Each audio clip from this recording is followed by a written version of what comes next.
This is the Whole Care Network.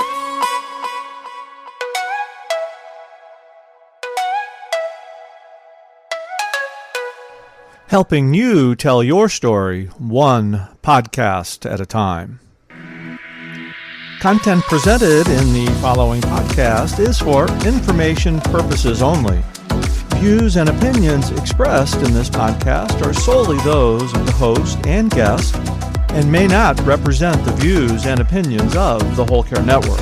Always consult with your physician for any medical advice, and always consult with your attorney for any legal advice. And thank you for listening to the Whole Care Network.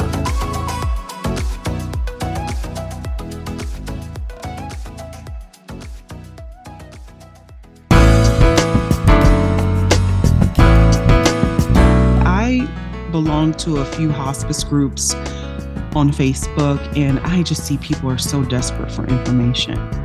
They just want to know. They're like, wait, this is happening to my mom. Is this normal? And why? I don't understand. Why isn't someone telling them? Or they need information. You know, like when we were pregnant, we had that book, What to Expect When You're Expecting. This is the Heart of Hospice podcast with Helen Bauer. Dr. Kaishauna Guidry, host of the Dr. G at the Heart of Healthcare podcast, is my guest today. Whether you're a family caregiver or an end-of-life professional, the Heart of Hospice is here to enhance your hospice experience by connecting you with information you can use about end-of-life care.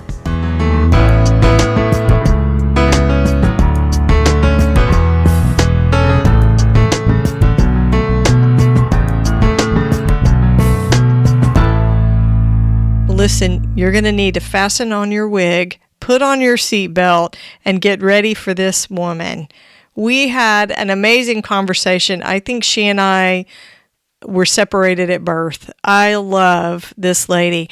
Dr. Kaishauna Guidry is a California-based mobile physician. She has experience as a hospice medical director, in addition to having a private mobile practice called Morning Dove Medical. We're going to be talking about that and what that means and the services she provides. She's also the host of Dr. G at the Heart of Healthcare podcast. So she is a podcaster too.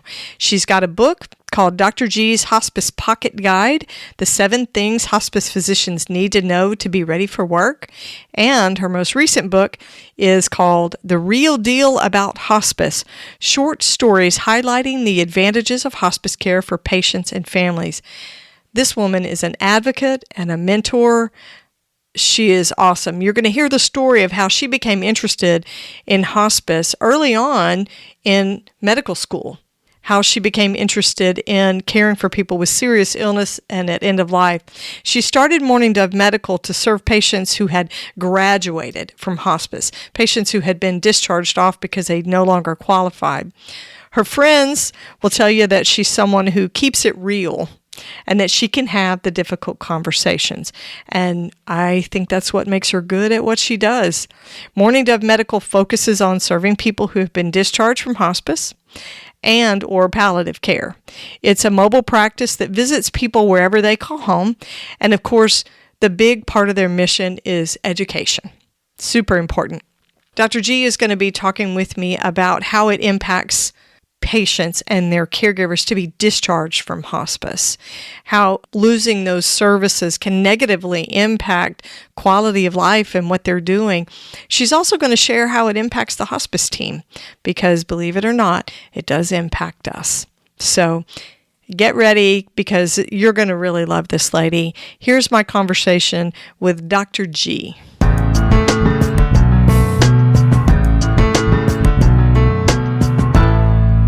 Dr. G, it's so good to have you on the show. Thanks for joining me.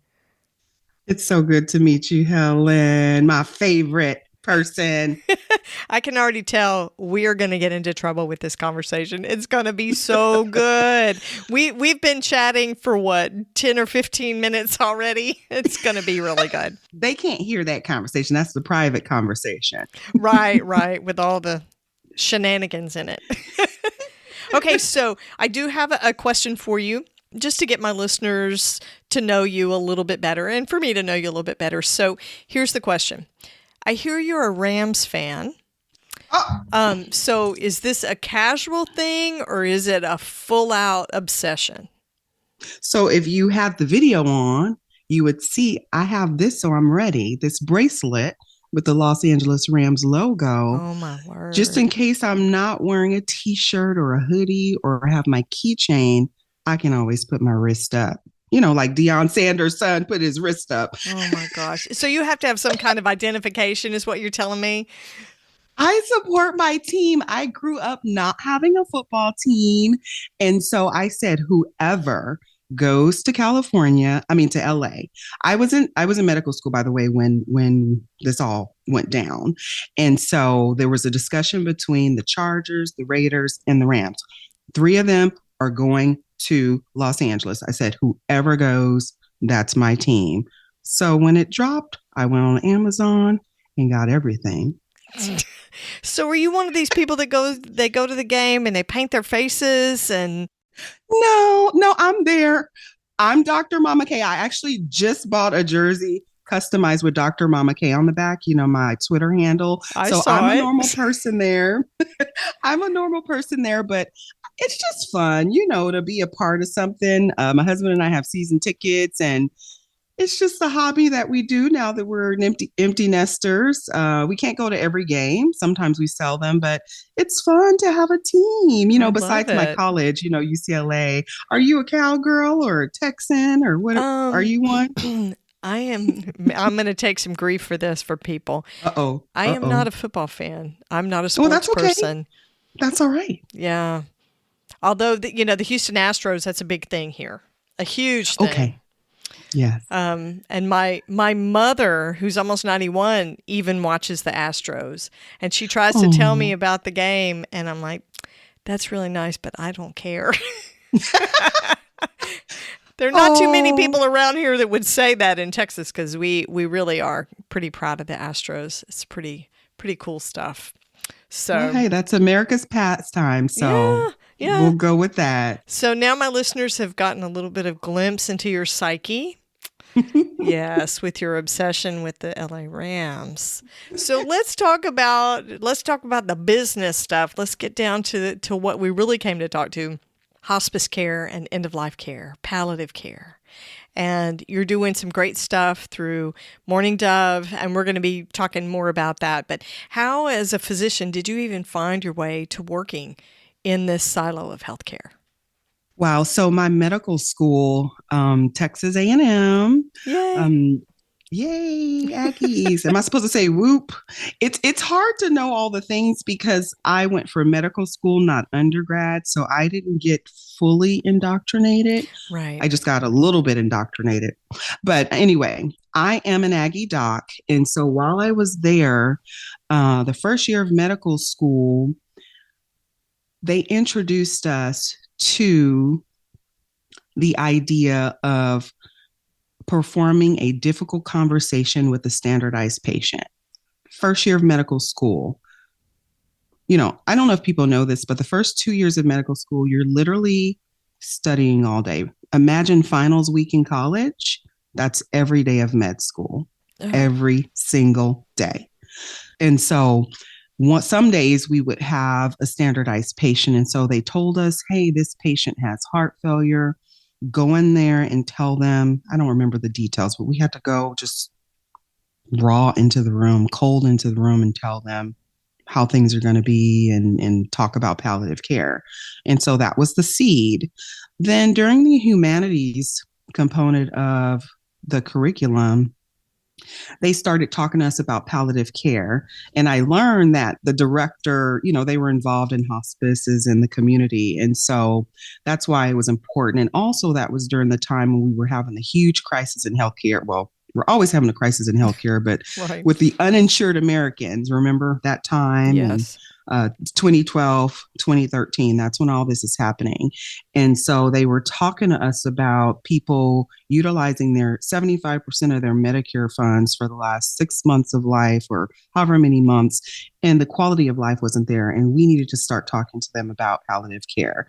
I didn't buy it. I didn't know what it was. So I went on a journey of learning what it was through my 4 years of medical school. And then fast forward to the 4th year of medical school, I went through a journey of discovering what palliative care was. And by that time, I had bought in and decided that I wanted to test my desire and my capacity to go into the field. So I took a palliative medicine rotation that was with, he was actually the internal medicine clerkship director. And also he was medical director for a hospice in the community, and actually a national one. And so during that 4th year, I was able to stand in it. And that's how I knew I could do it. Right. Before, it was an idea that I rejected 1st year of medical school. 3rd year of medical school, when I saw the chronic diseases during my internal medicine rotation, and saw, that people end up being hospitalized. They end up in and out of the hospital. There's times when some of our treatments do not fix them, like Barbara Garnes talked to us about on my podcast recently. We can't fix it. And so what are we going to do? And funny thing, like, I always have a sign to help me go in the right direction. While I was on my 4th year palliative medicine rotation, I went and did a ride along with a hospice nurse, an RN who was doing an admission. And I always look at the photos, I didn't know what was going on. I was just saying, what's up with this house? That was a patient I had on my internal medicine rotation. Oh, really? What are the odds? Wow. What are the odds? So that was like, okay, how am I in this man's house? Yeah. And he was my patient when I was like over a year ago. And so that was something. And so while I was in the 4th year elective, there was a real traumatic thing that happened. A patient actually coded during dialysis, and the family was there. And so you can imagine all the, chaos and trauma occurring. I gravitated to the family and, the people there to stand with them. And in my mind, I knew, okay, I can do this. I am supposed to be their rock. So that's where it happened. So then graduated from medical school, came back to California, did some electives in residency, and internal medicine residency. And then when I was in residency, I got lucky. There was a small mom and pop hospice that needed a medical director.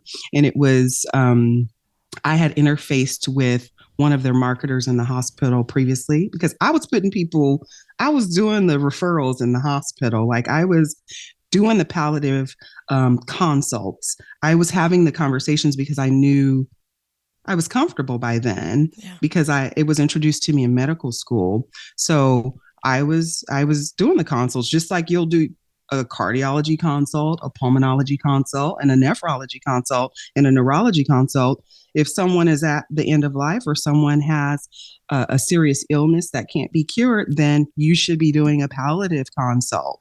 And so they needed help, and I said yes. And so I was able to jump right in to this hospice and work and learn everything. I feel like that was my fellowship. And then I went to another hospice and did a lot of work there. I was the community palliative care medical director, and then did all the face-to-faces for the hospice, and also grew a lot, did a lot of programming, created systems like pathways of care. That's when Morning Dove was born, because I needed to have a place for patients that graduated from hospice. A lot of people, when they are discharged for extended prognosis, can't go back to the primary care doctor. So they're bedbound. They need a home visit doctor, a mobile physician is what we call it. And so I created Morning Dove for that reason initially. And so I did that. Hospice Medical Director Certification Board. Then I moved to a larger company and continue to do education with Morning Dove. That's my passion, to help the community understand what we do above anything else. And I can't do it one door at a time. So that's why I have the podcast in the books because we need more people to know. So Yeah. that's Morning Dove. And that's how I got to hospice. Well, let's touch back on something. You said that in that first year of medical school that you were told to go in, the assignment was for each student to go in and have a cold conversation about end of life, that kind of thing. So when you had that conversation back in that first year of medical school, did you feel comfortable in that space? Did you feel comfy, even though you didn't pursue it until later on?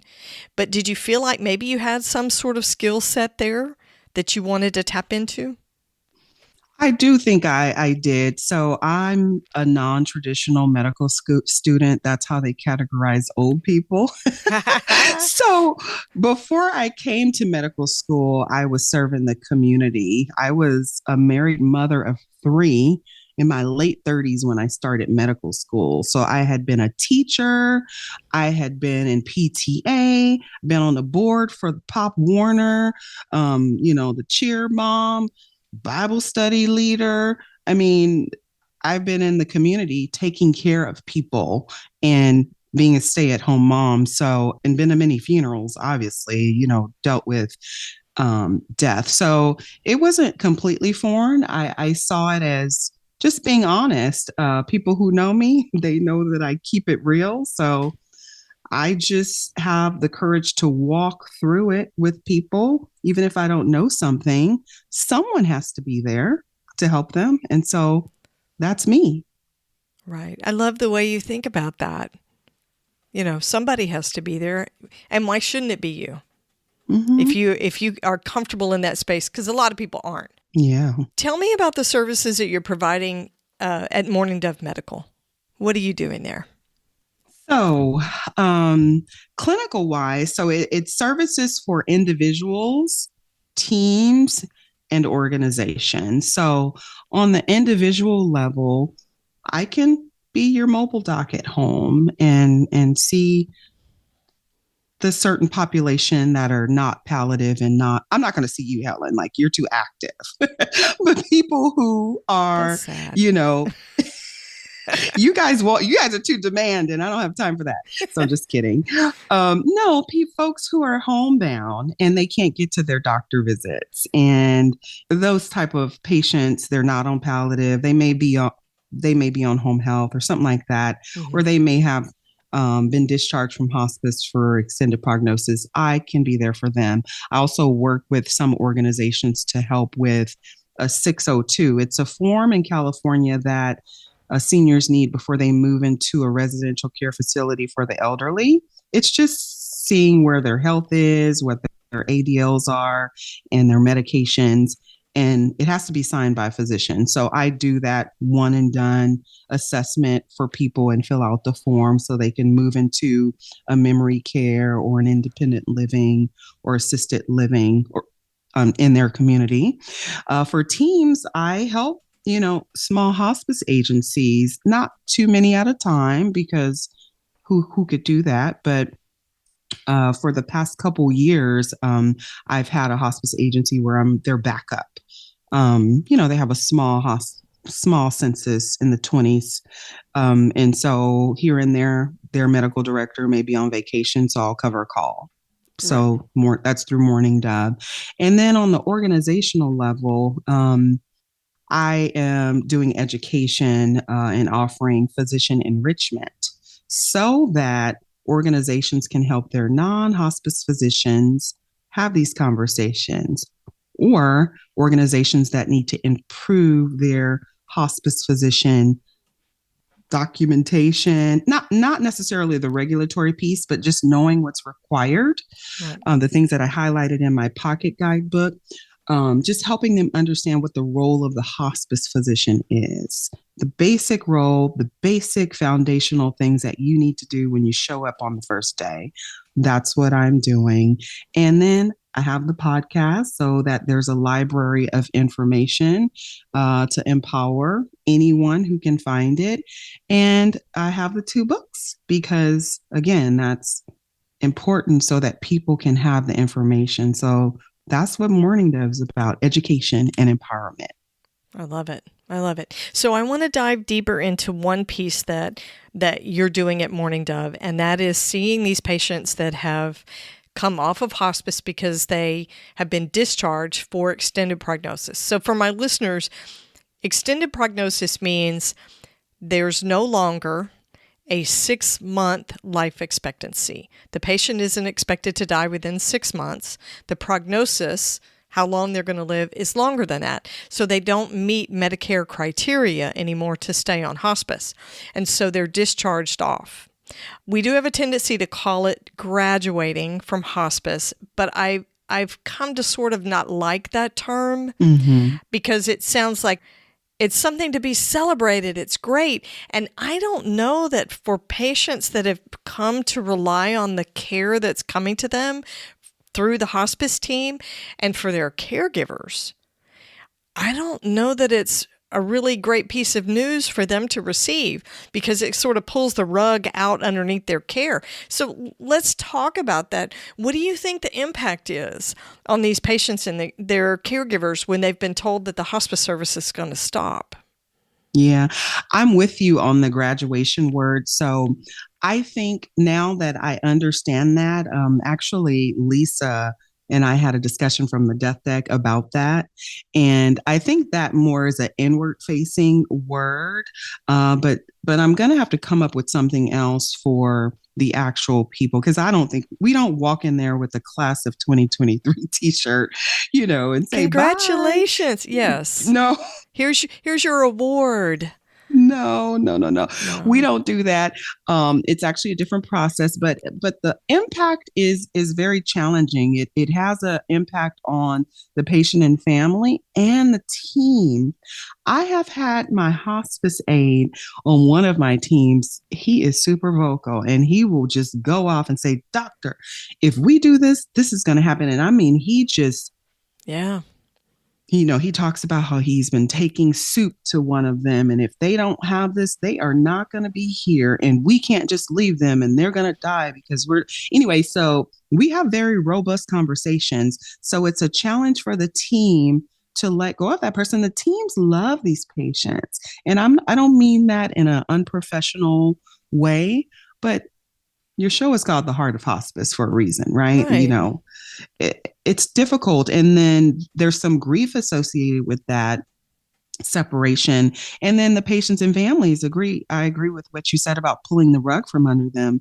Where are they going to get these services? Are they now going to have to go figure out a hospital bed, go to the pharmacy now and wait in line for medications? Yeah. They don't know. So it has a huge impact on them. And so that's why I created Morning Dove, to soften that blow and to have a seamless process for it where they wouldn't lose anything, where I would be there and make it okay. But there aren't a lot of Dr. G's around. So yeah, there are not a lot of people doing that. Yeah.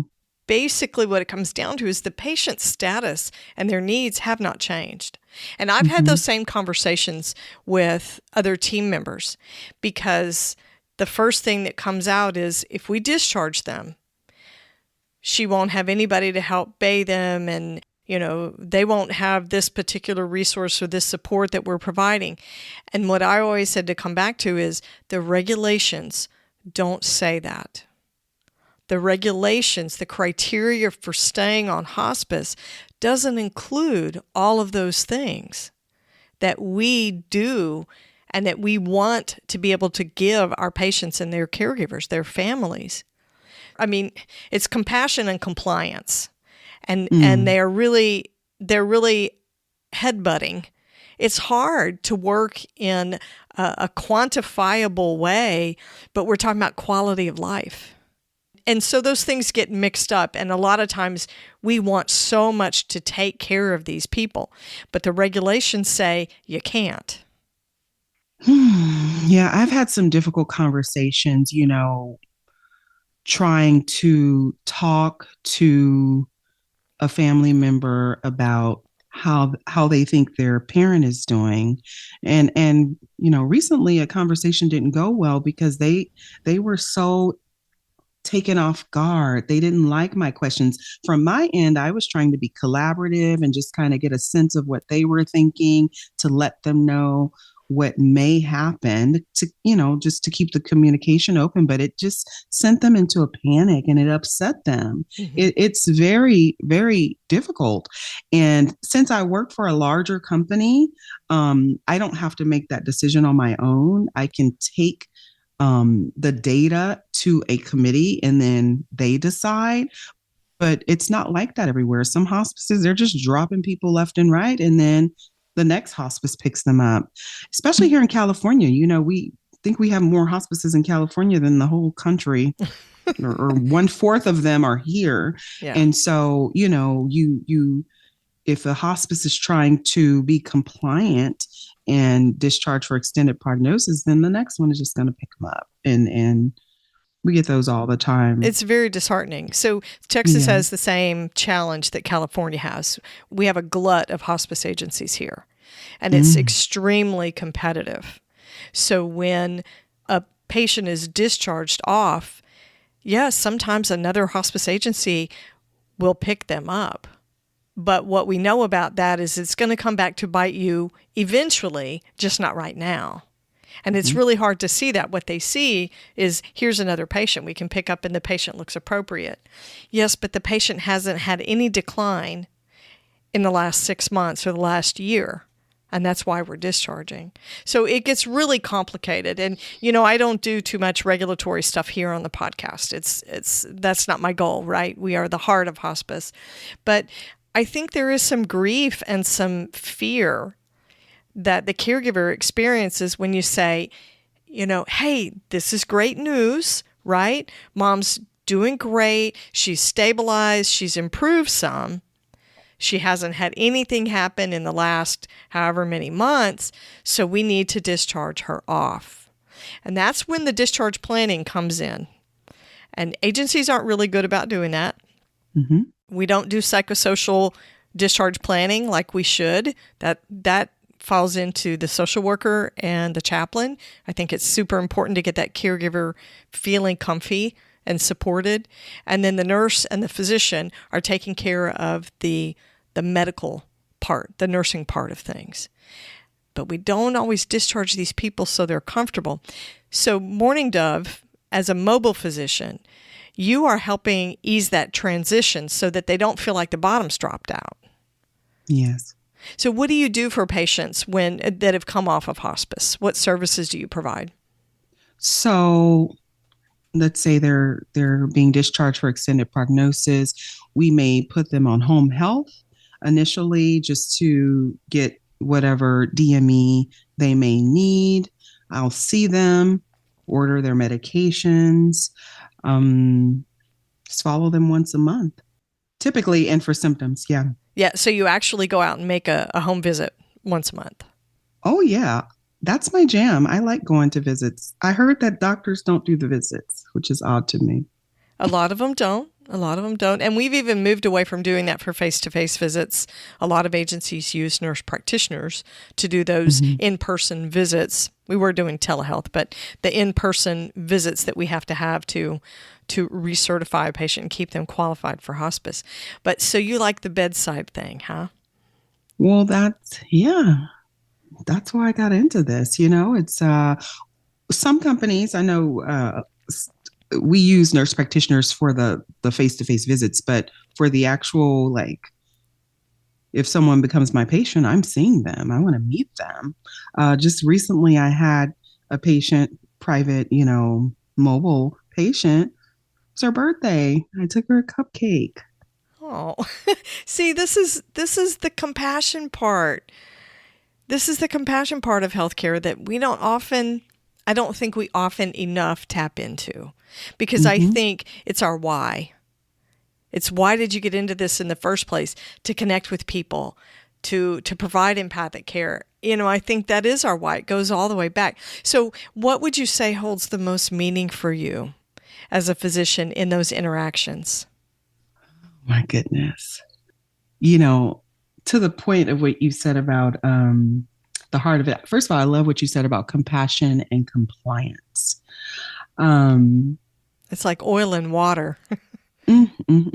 I told my team after one of the teammates, they took the death of one of our patients really hard. Now, we, of course, have compassion for all of them, but some of them hit harder, Sure. especially if they've been on for a while. And so this particular teammate was crying, and you don't expect this one to cry. So we just held space for them. And eventually, as it kept going, then I started crying. I said, see, when I cry, I don't stop. But then one of the other teammates said, hey, you made Dr. G cry. And I said, when I stop crying, I quit this job. Oh, yeah. So the thing that's most meaningful to me is that the love and the family bonds that I'm able to observe. You know, every culture in our country is different, right? But the thing that unifies families is their love. And so I've said before that we create those loving environments, or we actually remove the barriers that are inhibiting them, you know, the psychosocial things, the trauma that the family has had from being in and out of the hospital, the sisters and brothers that are fighting, the spouse that's taken this hard, the finances that are not financing. And so seeing that and supporting that is what's most meaningful to me. And it's so sacred to walk into someone's home and be in their world. And each one is important. So even though I'm comfortable and I'm being a rock and all the hospice people are awesome, you know, this is new every time. This is their fresh disaster. And so I treat it like that every single time. And so again, when I don't feel that, I'm done with this. Yeah. I love that attitude. That's awesome. So what do you find yourself most challenged by? This work is hard. What challenged you the most as a person, not as a physician? I'm annoyed by the late referrals. Like, I know that's a physician, but I'm a person too. I just feel like, why are you waiting until the last minute to tell these people about hospice? And then we have to come and do our hospice magic, which we do. But this is terrible. Like, I don't like the poor communication. I hate administrative redundancy, like the silos that you mentioned. Like, I feel the frustration of the family and the daughter and all the people that have suffered from our healthcare system because of the poor communication. That's why I call my podcast The Heart of Healthcare, because I believe hospice is the heart of healthcare. It is. We make it beat. We make life beat, but they don't know about us. Like 18 days stay, right? Yeah, it's true. Yeah, short length of stay is a huge problem in our industry. And it's not just for us, right? Because, you know, all this talk about money and profits and nonprofits, that is not what I'm talking about, people. So don't go there. It's about the care that the people need. One situation's popping in my mind. You know, I'm very forward if people haven't gotten that yet, but it's because of I've been in hundreds of homes in California. And there are times when I've been like given a family member time to make a decision, and then I find out that person dies. So I treat every encounter with someone who I see is dying like it's the last. Right. And I have to make their decision maker, their primary caregiver, whoever, understand what we're seeing so they don't miss the opportunity. Like the last time I didn't do it, it was a couple years ago, but it was a patient, you know, been in the hospital for weeks, for sepsis, had ALS, and their sibling, you know, brought them home because that was their wish. You know, my sibling wants to be home. I want them home. So I'm doing a telehealth visit just like this. And I said, let's talk on Monday, you know, and follow up, watch this podcast. I had a different podcast then, but kind of similar, to help this person understand what hospice care is. They didn't want to, you know, sometimes people say, no, I'll just do palliative. I don't want hospice. Right. Well, that's what happened. And Monday, that person had died. And that family member called the office for support, for care, all the things we do when someone dies, how we have the mortuary set up, the chaplain comes in, the nurse does the care for the body. You don't have to deal with the coroner, just all the things that hospice does, we couldn't do. And it was so bad. And I was like, this is not happening again. Yeah. I mean, I don't coerce anyone to do it, right? But I'm going to help them see the urgency of getting end of life care, end of life health care. Well, and I think what you're hitting on is these courageous conversations, which is actually the theme for National Hospice and Palliative Care Month from NHPCO, is having these courageous conversations. Because, okay, so we know the patients and the caregivers that entrust their care to us, they're courageous. We understand what it takes to take on a terminal illness and end of life and face those issues. But there are also thousands of courageous hospice professionals, end-of-life workers, having those conversations with the families. So my podcast got started because of that. I wish we had known. And I got so tired of hearing that. So tired of hearing that. I wish we had known we could have done this sooner. I wish we had known that hospice did this. I wish we had known that pain management was provided. I wish we had known sooner. And it's a failing. It's a failing to have those courageous conversations, because what I think is throughout healthcare, all through that continuum, that word that we like to use, right? It's supposed to be a conveyor belt type transitional journey through the healthcare system, through all the seasons of our aging lives, and it's not. Because there are too many stops and starts where we are not willing to have these courageous conversations. They're hard. They are hard to have. That's why I want to help people. So I believe it starts with the physician. So on World Hospice Day this year, World Hospice and Palliative Care Day, I talked to Barbara Carnes, our pioneer, about this problem and asked her, what does she want physicians to know? What does she want us to do so we can fix this? Because it starts with us, right? They don't come to us. They're in your office, your primary care doctors. They're at the oncologist. They're at the pulmonologist.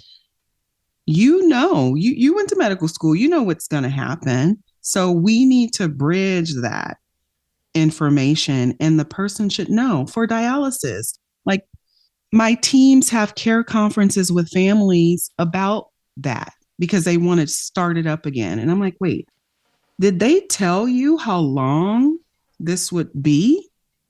I'm not saying one of my colleagues didn't do it, but the people seem to not know. And what you're referring to is the fact that dialysis only is effective for a certain number of years. You can't say 30 years from now you'll still be on dialysis and healthy. But somebody should have told them that. Right. And someone should have told the person who I experienced in medical school that maybe it wasn't a good idea to do that. Yeah. Because that person died and it was a total traumatic disaster for that family. Let's face it, it's not in the best interest of our patients or their caregivers for us to shrink away from having these hard conversations. If you're saying, do no harm, heal, provide support, be compassionate, then learn to have those courageous conversations. And if you don't feel comfortable, there are 1,000 people out there that can teach you and train you and support you as you learn. Because even people who are really good at it get uncomfortable. Those conversations are just hard. People like Lisa Paul, she's a hospice social worker. She's an emergency room social worker and the co-creator of the Death Deck. It's hard to tell people hard things. And it doesn't make us feel good. We don't walk out of there and it's like, yeah, we just did this. What we walk out with is, man, I just crushed these people. I Yeah. have visceral reactions. Like I feel like you talking about it is making my heart beat fast. Yeah. I feel We nervous. feel this. Yeah. Mm-hmm. Yeah. We don't just walk through the day like there's nothing going on and it doesn't affect us. But isn't that the beauty of what we do? Isn't that the heart? We talk about the heart and the science that goes into hospice. That's the heart of it. Yes, we're actual human beings. We're being human with them. Yeah. The human experience. What we do, we can do anywhere, and without any equipment. Yeah. Because if you bring your heart, you lead with your heart, the compliance and all of that will follow, is my thinking. That's my hope anyway, because it's so hard to be compliant. It truly is. So tell my listeners about your podcast, where to find it, and where to find your books as well. Wow. So my podcast is Dr. G at the Heart of Healthcare. It's on YouTube if you want to see the video. Uncut version. I don't necessarily edit that one. So you can watch it there starting at episodes 9 and 10. For season 1, I didn't have video before, but before episode 9, but I do have it forward. So I just wrapped up season 1 on World Hospice and Palliative Care Day. So you can find it on YouTube and wherever you watch podcasts, Spotify, Apple Podcasts, Google Podcasts, Amazon Music, Bullhorn. It's out there. And then my books. My first book, Dr. G's Hospice Pocket Guide, 7 Things Hospice Physicians Need to Know to Be Ready for Work. That's on Amazon, or you can buy it directly from the Morning Dove Medical website. And I'm actually allowing a promotion. If you buy it directly from me, you'll be entered in my book club. That's where I have an educational community for people who are going through the book. So that's the first book for hospice physicians. The latest book, which I announced on World Hospice Day and co-authored with Sharon Harris, an LVN and end-of-life doula. It's called The Real Deal About Hospice. And it's short stories that highlight the advantages of hospice care for patients and families. So that one, today, the day of this recording, is only available for pre-order on the website, and you will be automatically placed into the book club. Again, a learning community for folks to go through their journey of learning about the various diseases covered in each chapter. By the time this airs, it may be on Amazon. It is going to be on Amazon soon, and so they can buy it from there. But I recommend the book club. You know, I belong to a few hospice groups on Facebook, and I just see people are so desperate for information. They just want to know. They're like, wait, this is happening to my mom. Is this normal? And why? I don't understand. Why isn't someone telling them? Or they need information. You know, like when we were pregnant, we had that book, What to Expect When You're Expecting. Right. We need something like that. I think The Real Deal is something like that because it's not scary. It's more comfortable. It's casual. It's the way that I talk so that the people feel empowered and educated to navigate their journey, just like my podcast, same mission. So that's where they are. Wonderful. So tell me your website. My website is Morning Dove Medical. Don't forget the U. It's morning as in mourning the loss, or the mourning dove bird. That's a popular bird in our country. So MOURNING dovemedical.com. And I'm also on every social media platform allowed. And you'll be able to find me there. Purple, the little purple bird, because that's my favorite color. And if you listen to my first podcast, you'll hear about the experience of me and mourning doves and why I named my corporation that. I love it. Dr. G, I love your energy. I love your heart. Thank you for the work that you're doing. And thank you so much for being on the show with me today. I'm so glad to be here with my sunflower dress with our flower, right? Perfect. Thank you so much. Thank you for having me.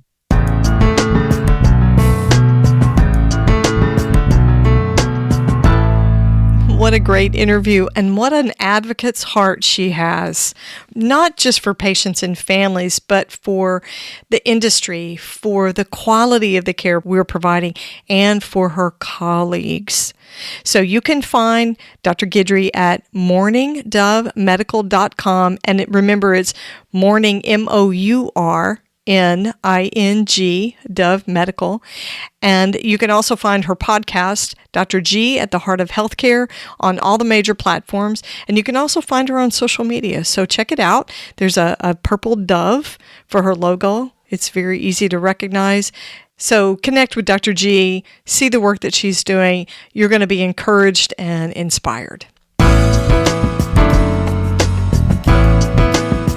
Be sure to catch the next episode of the Heart of Hospice podcast.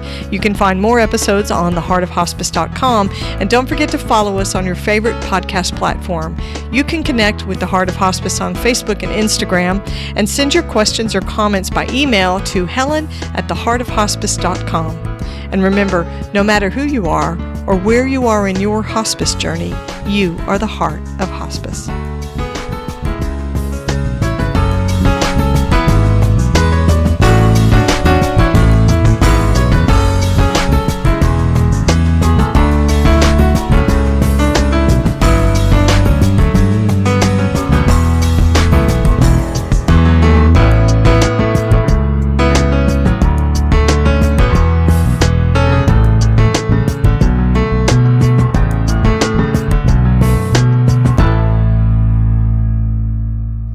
This is the Whole Care Network.